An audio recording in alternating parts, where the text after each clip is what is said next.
Hi hello నమస్తే welcome to our channel lucky lotus. నేను ఇవాళ మీకు నవనీతంలాగా నోట్లో వేసుకుంటే కరిగిపోయేటువంటి నవనవలాడే లేత బెండకాయల కూర ఎలా చేసుకోవాలో చెప్తాను. దీనికి ముఖ్యంగా కావాల్సింది లేత లేత ఫ్రెష్గా ఉన్న బెండకాయలు. ఈ లేతదనం బెండకాయలకి ఎలా తెలుసుకుంటాము? మామూలుగా ఎక్స్పీరియన్స్ ఉన్న వాళ్ళకైతే చూస్తేనే అర్థమవుతుంది. కొత్త వాళ్ళు ఏంటంటే ఆ తొడిమెని ఇలా విరగతీస్తే నొక్కగా టపక్కమని విరుగుతుంది అనమాట. అలా ఉంటే లేతగా ఉన్నట్టు. ఈ బెండకాయలను శుభ్రంగా కడిగి తుడిచి ఆరబెట్టి ఆరిన తర్వాత మీకు నచ్చిన సైజులో ముక్కలుగా కట్ చేసుకోండి. మీడియం సైజ్ అయితే బెటర్. అదిగో అలా ముక్కలుగా కట్ చేసుకున్న తర్వాత వాటిని పక్కన పెట్టుకోండి. చూసారా ఎంత లేతగా ఉన్నాయో కదా, ఉట్టి పచ్చి ముక్కలే తినేయాలనిపిస్తుంది కదా.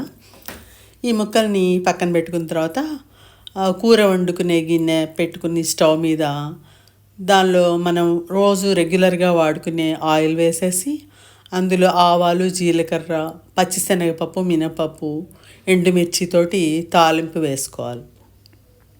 ఆ పోపు వేగిన తర్వాత ఈ బెండకాయ ముక్కలు ఏవైతే ఉన్నాయో అవి అందులో వేసేయాలి. వాటిని గరిటెతో కలయబెట్టకూడదు. ఇది ముఖ్యమైన జాగ్రత్త. ఎందుకంటే బెండకాయలో జిగురు ఉంటుంది. అలా కలయబెట్టిన వాటర్ పోసిన జిగురు వచ్చేస్తుంది అనమాట. అందుకని జస్ట్ అలా కుదిలించుకోవాలి, టాస్ చేయాలి. దీంట్లో కొంచెం పసుపు ఉప్పు వేసి కదల్చకుండా సిమ్లో పెట్టి చిల్లుల మూత ఉంటే అది పెట్టుకోండి. మామూలు మూత అయినా ఓకే. సిమ్లో పెట్టుకోవాలి, కదల్చకూడదు అనేది ముఖ్యం. ఆ తర్వాత దీనిలోకి ఒక పౌడర్ తయారు చేసుకుంటాను నేను. ధనియాలు, జీలకర్ర, పచ్చిశనగపప్పు, మినపప్పు, మిరియాలు, వేరుశనగపప్పు ఇవి డ్రై రోస్ట్ చేసి పౌడర్ చేసి నేను పక్కన పెట్టుకున్నాను. ఆ పౌడరు కొంచెం దీనిలో వేసేసుకోండి, 2 చెంచాలు.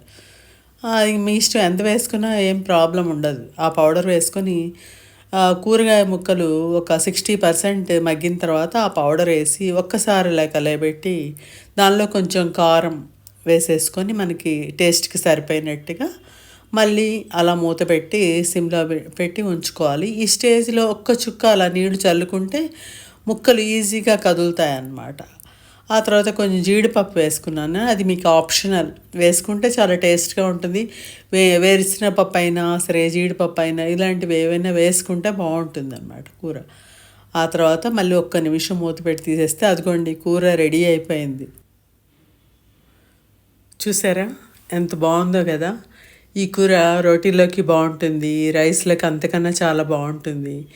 ఇదేంటంటే ఈ బెండకాయలు పెడితే చిన్నప్పటి నుంచి పిల్లల్లో జ్ఞాపక శక్తి వృద్ధి అవుతుందని చెప్తూ మా చిన్నప్పుడు ఎక్కువగా వండేవాళ్ళు. మీరు కూడా పెట్టండి, చాలా బెనిఫిట్ ఉంటుంది. ఈ కూర ఇలా చేసుకుంటే ఒకసారి మీకు అర్థమైపోతుంది. ఇలా మీకు అలవాటైతే మళ్ళీ వదిలిపెట్టరు. దీనిలో తీసుకోవాల్సిన జాగ్రత్తలు ఏంటంటే ఆ బెండకాయలు తడితడిగా ఉండకూడదు. కట్ చేసేటప్పుడు చక్కగా పొడిగా ఆరబెట్టిన తర్వాత కట్ చేసుకోవాలి.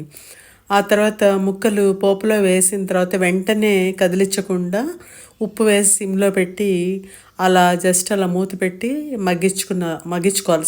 మగ్గిన తర్వాత మాత్రమే కదిలించాలి. అప్పుడు జిగురు లేకుండా చూడటానికి పొడి పొడిగా ఉండి అందరూ లైక్ చేస్తారు, పిల్లలు కూడా. వీడియో నచ్చితే లైక్ చేయండి, షేర్ చేయండి, ఛానల్కి సబ్స్క్రైబ్ చేయండి. సర్వే జనా సుఖినో భవంతు. మళ్ళీ కలుద్దాం. నమస్తే, see you, bye bye bye.